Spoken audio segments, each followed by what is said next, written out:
میری پیاری ماں بہنوں، آج ذرا سی شوہر کی کمائی میں کمی آ جائے، آپ کے ماتھے پر بلا جاتا ہے، آپ کی پسند کی ساڑی شوہر نہ دلائے، آپ کی پسند کا سوٹ نہ دلائے، آپ کی پسند کا کھانا گھر میں نہ بنے تو آپ کو غصہ آ جاتا ہے۔ میری پیاری ماں بہنوں، کبھی موقع ملے اللہ کے پیارے نبی کی بیویوں کی حالات بھی پڑھ لیجئے۔ حضرت عائشہ اپنے بھانجے عروہ سے کہتی ہیں، اے عروہ، ہم آسمان میں ایک چاند دیکھتے تھے، دوسرا چاند دیکھتے تھے، تیسرا چاند دیکھتے تھے، دو مہینے گزر جایا کرتے تھے۔ وما یوقد فی ابیات رسول اللہ صلی اللہ علیہ وسلم نار، اللہ کے رسول کے گھر میں دو مہینے تک چولہا نہیں جلتا تھا، دو مہینے تک نبی کے گھر میں چولہا نہیں جلتا تھا۔ حضرت عروہ نے پوچھا، یا خالۃ فما کان یعیشکم، اے خالہ جان، جب چولہا نہیں جلتا تھا، جب کھانا نہیں بنتا تھا تو دو مہینے تک آپ لوگ کیسے رہ لیتے تھے؟ فرمایا التمر والماء، کھجور کھا کر کے اور پانی پی کر کے اللہ کے نبی کے گھر والے اور اللہ کے نبی کی فیملی گزارا کر لیتی تھی۔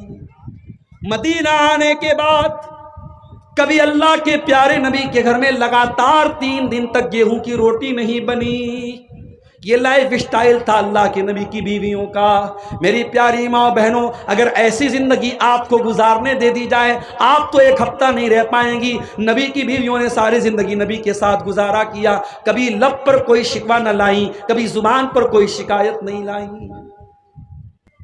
اسلام نے عورت کو پردے میں رہنے کا حکم دیا ہے۔ میری پیاری ماں بہنوں، اسلام آپ کو دنیا کی سب سے قیمتی دولت قرار دیتا ہے۔ اللہ کے پیارے نبی فرماتے ہیں، الدنیا کلھا متاع وخیر متاع الدنیا المرأة الصالحہ، اے عورتو تم دنیا کی سب سے قیمتی دولت ہو، اور جب تم سب سے قیمتی دولت ہو تو قرآن کہتا ہے تمہیں پردے میں رہنا چاہیے۔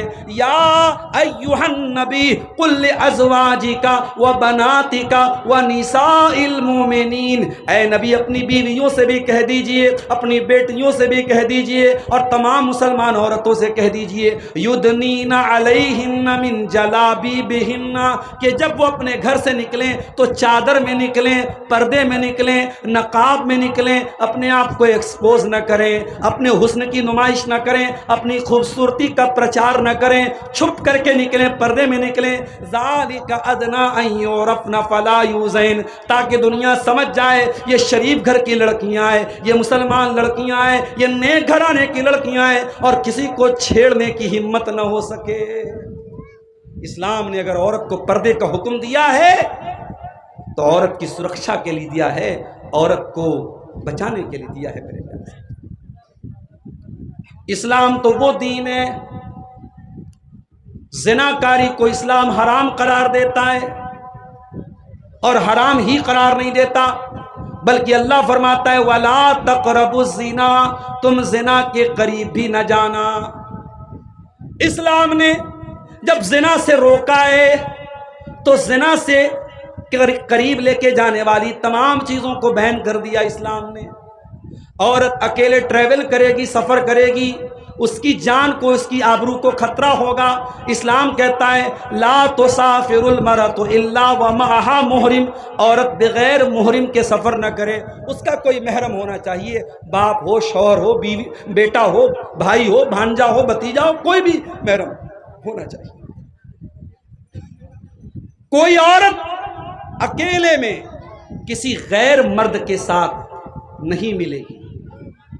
فرمایا لا یخلون رجل بامرأة الا وثالثهما الشیطان، کوئی مرد کسی عورت کے ساتھ اکیلے میں نہ جائے۔ جوان بیٹیوں کو حافظ جی کے پاس پڑھنے بھیجتے ہو، یہ جائز نہیں ہے، معاف کرنا۔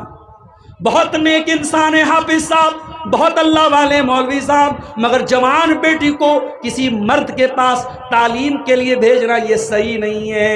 اگر پردے کے بغیر تعلیم ہو رہی ہے اور آپ کی جوان بیٹی مولوی صاحب کے پاس اور حافظ صاحب کے پاس جا کے تعلیم حاصل کر رہی ہے تو آپ زنا کو دعوت دے رہے ہو، آپ حرام کام کو دعوت دے رہے ہیں۔ قرآن کہہ رہا ہے وَلَا تَقْرَبُوا الزِّنَا، زنا کے قریب بھی مت جاؤ۔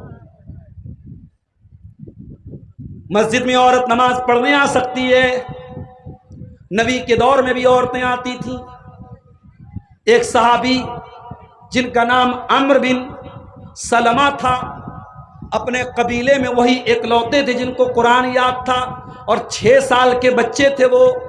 جب ان کی قوم کے لوگ ایمان لائے اور نبی اکرم نے حکم دیا کہ جاؤ اپنی قوم کو تم لوگ نماز پڑھو اور تم میں سے کوئی آدمی امام بن جائے، جس کو قرآن زیادہ یاد ہو اس کو امام بنا دو۔ عمرو بن سلمہ کے قبیلے کے لوگوں نے غور کیا، پورے قبیلے میں سب سے زیادہ قرآن اگر کسی کو یاد تھا 6 سال کے بچے کو یاد تھا، بچے کا نام عمرو بن سلمہ تھا، لوگوں نے امام بنا دیا۔ عمرو بن سلمہ کہتے ہیں میرے پاس ایک ہی کپڑا تھا، ایک ہی چادر تھی، وہی میری لنگی تھی، وہی میرا کرتا تھا، ایک ہی چادر پہنتا تھا میں، اس کو پہن کر کے میں نماز پڑھانے لگا۔ جب میں رکوع میں جاتا تھا تو میری سرین نظر آ جاتی تھی، میری پیچھے کی شرمگاہ نظر آ جاتی تھی۔ عورتوں نے کمپلینٹ کی، شکایت کی، کہا کہ ارے کم سے کم اپنے امام کی شرمگاہ تو ڈھانپ دو، اپنے امام کی پیچھے کی شرمگاہ تو کور کر دو، اتنا کپڑا تو لا کے اس کو دے دو۔ حضرت عمرو بن سلمہ کہتے ہیں میری قوم کے لوگوں نے مجھے چادر لا کے دی، اتنی خوشی مجھے ہوئی کہ اس سے زیادہ مجھے خوشی کبھی نہیں ہوئی تھی۔ پتہ یہ چلا کہ نبی کے دور میں عورتیں مسجد میں آتی تھی، ان کا انتظام ہوتا تھا۔ آج سیمانچل میں اتنا بڑا بیلٹ ہے اہل حدیثوں کا، جا کے سروے کر لیجئے، جتنی مسجدوں میں جمعہ کی نماز ہوتی ہے جائیے اور سروے کیجئے، کتنی جمعہ کی جامع مسجدوں میں جہاں جمعہ کی نماز ہوتی ہے، کتنی جامع مساجد میں عورتوں کی نماز کا انتظام ہے، جائیے پتہ کریے۔ میرا ایک اندازہ ہے کہ شاید اگر 100 مسجدیں ہوں گی جہاں جمعہ ہو رہا ہے تو 90 مسجدوں میں عورتوں کا انتظام نہیں ہے، معاف کیجیے، سیمانچل کی بات کر رہا ہوں۔ آپ کی عورتیں سال میں ایک بار جلسہ ہو رہا ہے، اور معاف کیجئے گا آپ کے یہاں جلسہ کم اور میلہ زیادہ ہوتا ہے۔ ہم لوگ جلسے میں آتے ہیں، اپنی قیام گاہ سے اسٹیج تک آنے میں ہی ہم سارا منظر دیکھ لیتے ہیں۔ راستے میں کون تقریر سننے آیا ہے، کون موبائل پر کہاں لگا ہوا ہے، کون کس کو دیکھ رہا ہے، کون کس کو اشارہ کر رہا ہے، کون کس کو دیکھ کے مسکرا رہا ہے، ہم لوگ بھی بڑی دور کی نظر رکھتے ہیں میرے پیارے ساتھی۔ آپ غور کیجئے کہ آپ کی عورتیں اور لڑکیاں سال میں ایک جلسے میں آ رہی ہیں، اور آپ یہ ایکسپیکٹ کرتے ہیں، یہ امید کرتے ہیں کہ وہ دین سیکھ لیں گی۔ نہیں میرے پیارے ساتھی، آپ کو جمعہ کی نماز میں بھی عورتوں کا انتظام کرنا پڑے گا۔ اور آپ یہ مت کہیے ہم بہت غریب لوگ ہیں، نہیں، آپ غریب لوگ نہیں ہیں۔ آپ کی شادیاں دیکھ کے نہیں لگتا ہے کہ آپ غریب ہیں۔ 200 باراتیوں کو آپ جب چکن بھی کھلاتے ہیں، مٹن بھی کھلاتے ہیں، تب نہیں لگتا کہ آپ غریب ہیں۔ جب 3-3 لاکھ روپیہ جہیز دیتے ہیں لڑکیوں کو، تب نہیں لگتا غریب ہیں۔ آپ اگر چاہیں، ہر وہ مسجد جہاں جمعہ کی نماز ہو رہی ہے، اگر گاؤں والے چاہیں گے، اور اسی منیہاری کے علاقے میں نے بعض علاقوں میں دیکھا ہے لوگوں نے اپنے گاؤں میں کلیکشن کر کے لاکھوں روپے کی عیدگاہ بنا لی ہے، آپ چاہیں گے ہر مسجد میں جہاں جمعہ کی نماز ہو رہی ہے عورتوں کا انتظام ہو سکتا ہے۔ اور آج کے اس دور میں بہت ضروری ہے میرے پیارے ساتھیوں عورتوں کا انتظام۔ لیکن اگر جمعہ کی نماز میں عورت جمعہ کی نماز پڑھنے آ رہی ہے تو میری پیاری ماں بہنوں کان کھول کر کے سن لو، اللہ کے پیارے نبی فرماتے ہیں اگر کوئی عورت خوشبو لگا کر کے مسجد میں آتی ہے، نماز پڑھنے آ رہی ہے، جمعہ پڑھنے آ رہی ہے، تراویح پڑھنے آ رہی ہے، اگر وہ خوشبو لگا کر کے مسجد میں آتی ہے تو 40 دن تک اس کی نماز قبول نہیں ہوگی۔ 40 دن تک اس کی ایک ٹائم کی نماز قبول نہیں ہوگی۔ جو عورت صرف خوشبو لگا کر کے مسجد میں آئی ہے، میری پیاری ماں اور بہنوں، جب مسجد میں آپ کو خوشبو لگا کر کے آنے کی اجازت نہیں ہے تو کٹیہار اور منیہاری کے بازار میں اور پورنیہ کے گلاب باغ میں اور کسی واٹر پارک میں اور کسی ریسٹورنٹ میں اور کسی مال میں آپ کو بے پردہ اور میک اپ کر کے اور خوشبو لگا کر کے جانے کی اجازت کیسے ہو سکتی ہے میرے پیارے ساتھی؟ عورت پردے میں رہے گی، دین سیکھے گی، اسلام سیکھے گی۔ میں نہیں کہتا کہ ساری بچیوں کو مدرسے میں ڈال دو، مگر جا کر کے سروے کر لو کہ اسکولوں میں پڑھنے کے نام پر کیا کیا ہو رہا ہے۔ آج ہماری قوم کی بچیاں انگلش میڈیم اسکول میں پڑھ رہی ہیں، اسکول کا اینول فنکشن ہوا، اسکول والوں نے کہا آپ کی بیٹی ڈانس بہت اچھا کرتی ہے، ہم چاہتے ہیں ہمارے اینول فنکشن میں آپ کی لڑکی ڈانس کرے۔